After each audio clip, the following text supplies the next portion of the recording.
going on, my tapped out auto fam? It's your boy, Dirty Boy. Well, I haven't been doing too much dirty shit. Yesterday about killed me. But went back out here and jacked up this motor on this Buick just to find out, because we gotta get this thing out of here so we can get that IROC in here. Everybody wants the IROC. But if you see here on this differential, as you can see where I've been kind of abusing the hell out of it, getting this damn motor in here, and it won't fit. So you can see there, it's been scraping there, and it's been scraping there. So yeah, this motor will not fit into this car. Same bolt pattern, but I'm guessing the all-wheel drives must have something, the all-wheel drive motors must have something different with the side of the block to accommodate for that all-wheel drive differential. This is the first time I've ever done one of these. I've done Saturns, as y'all see on that video, done Saturns and all that stuff, and all them motors went in perfectly fine. I mean, no problems, just in. This one right here, no matter what I do, I can't get it to go in. And what the problem of it is where it's at, that spot, where it's hitting that all-wheel drive diff, it won't let me articulate it. Oh, I don't know. I mean, I thought about, yeah, what if I take the diff out? Yeah, if I take the diff out, it would fit. But how am I going to put the diff back in it? I mean, I don't get it. Now, there is no, like I say, this is the first time I ever done one of these. And there is no video. What's funny about it, guys, is there's no videos anywhere, not even on YouTube, how to put the motor back in. Now, there's several how to put the motor back, or take the motor out. Several how to take the motor out. But I cannot find one Buick Enclave, not one video where they put it back in. Not one. So, I don't know. The motor that came out of it, it popped right out of there, no problem. I mean, there was no, nothing hard about it or nothing else. It just, y'all see the videos, it just popped right out. So, I don't get why all these other motors are just so damn hard to put in. And the thing of it is surely the nipple of that torque converter is going into the crank of the motor, or the torque converter. The torque converter's got a nipple on it about this long. You'll probably see that in the videos. It's like this long. So I can put the motor in there, and the 3 top bolts, I can get that motor to bolt all the way up until it hits the dowel pins. Now the dowel pins are only about this long. That nipple sticking in that torque converter is this long. I don't see how I can get the motor in there like that with that nipple in there. With that nipple not being in there, I don't see how I can bolt it as close as I do with that nipple not being in there. So what it is the side of that transmission where that nipple comes out, it somehow hits the side of that differential, and I don't even see me taking the differential out to, I mean, the motor will fit, but I don't see the differential going back in. I mean, surely the differential does not butt up to the motor somehow.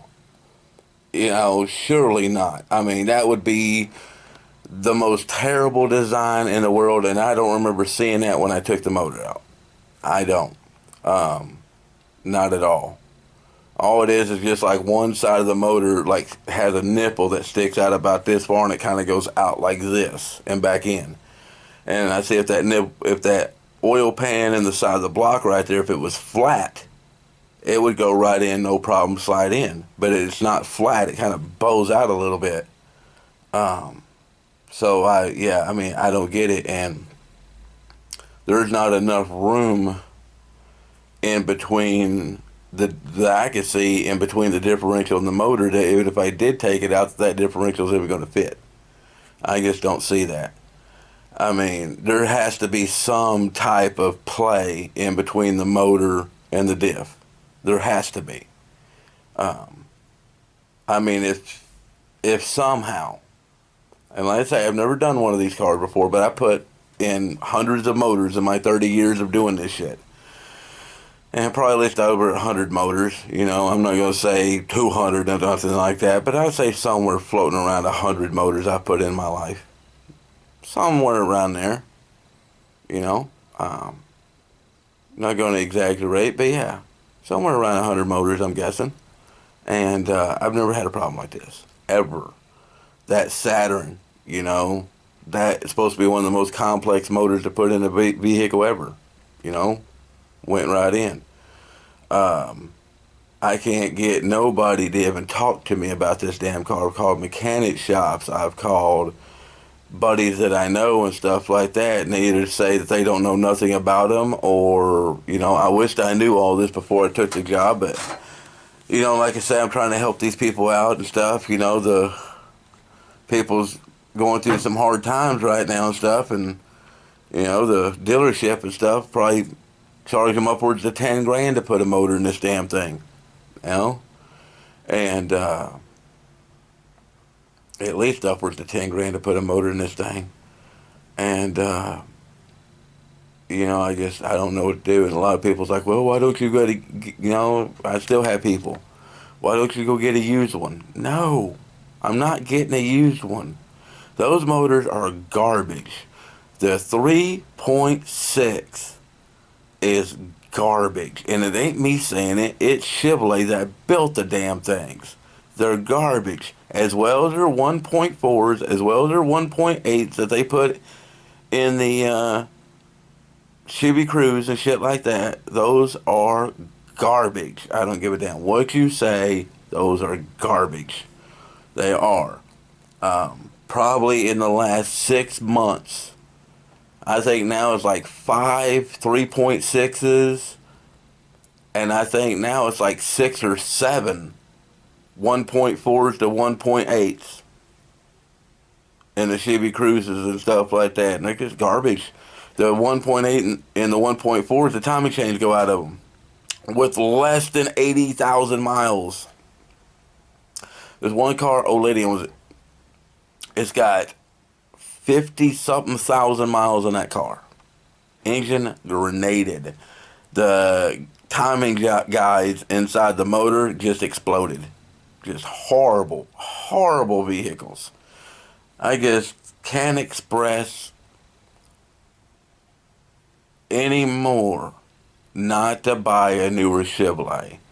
I'm saying from 1999 on up. Now, I've had problems with the 80 model Chevrolet trucks too, but not near as much bullshit from, I say 98 actually, because 99 they started with that spider leg fuel injection bullshit, and I just got done with that with a Tahoe I sold, and man, that sucked.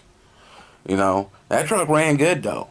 It ran really good when I sold it. No, it's, I still got a little bit of pain here in the heart how that truck died.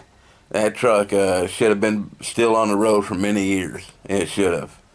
Yeah, but I sold it. It got ruined. What can I do? You know, this IROC Camaro.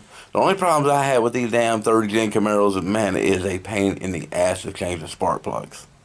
Holy shit, is that a pain in the ass to change the spark plugs? Just absolutely ridiculous. But yeah, I'm going to try to make it over there at my at the Camaro tonight. The that bicycle that y'all see and stuff, I've been trying to sell that. I mean, it's a cool bike. I mean, I thought about keeping it, stuff like that, kind of bring back some old memories. But God, I got enough shit to put stuff in, so I just kind of I decided to let it go and stuff like that. So the guy's supposed to be here, I guess, about 45 minutes to an hour to pick it up. But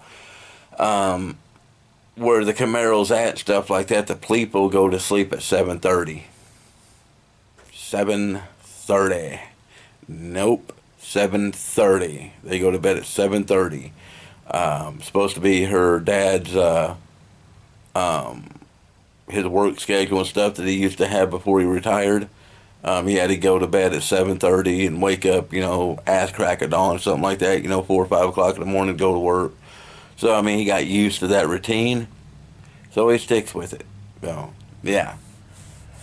So, if it's close to 7:30 by the time the guy gets here to buy the bike, then tomorrow, most definitely, we're going to see the Camaro. Most definitely. We got to pull the tires off of it. I got them tires off that Subaru we're going to throw on it for right now, just to get it to roll. I want to get the tires and everything to spin on it and stuff, get all that shit to going good and everything. And I'm really hoping, guys, pretty soon something happens and this motor situation gets taken care of. I just don't know. This is the sixth motor. The sixth motor. Yeah. And this one here, I don't know. It seems like it's different from the ones that came out of the Cadillacs, but it also seems like it's the same thing that came out of them Cadillacs. So I'm thinking it's another Cadillac motor. I don't think it came out of a Buick. I think it came out of a Cadillac, and I think I know for a fact it's not going to fit in this car. It's just not.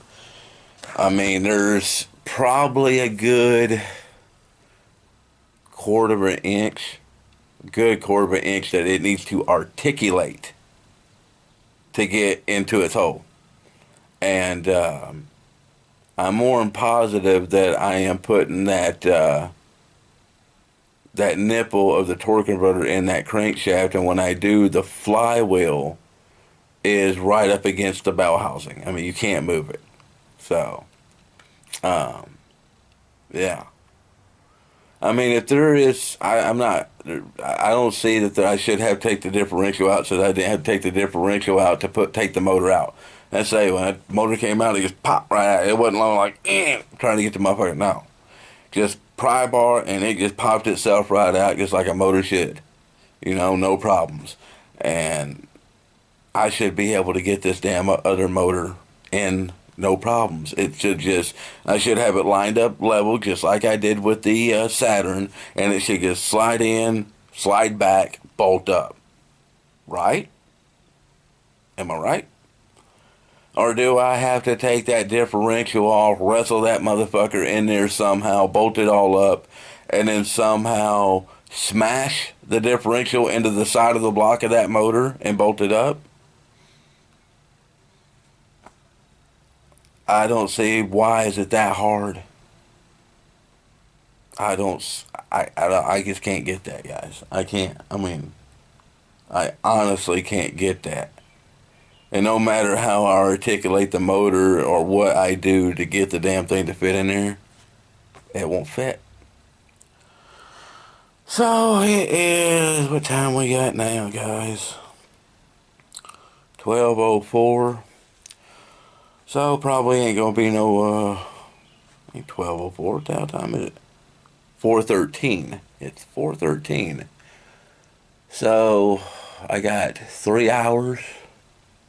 He probably won't be here for another hour, so it'll be 2 hours, maybe. We'll see, guys. But let me know what y'all think about that. It's a 2012 Buick Enclave. Tell me what y'all guys think. Later.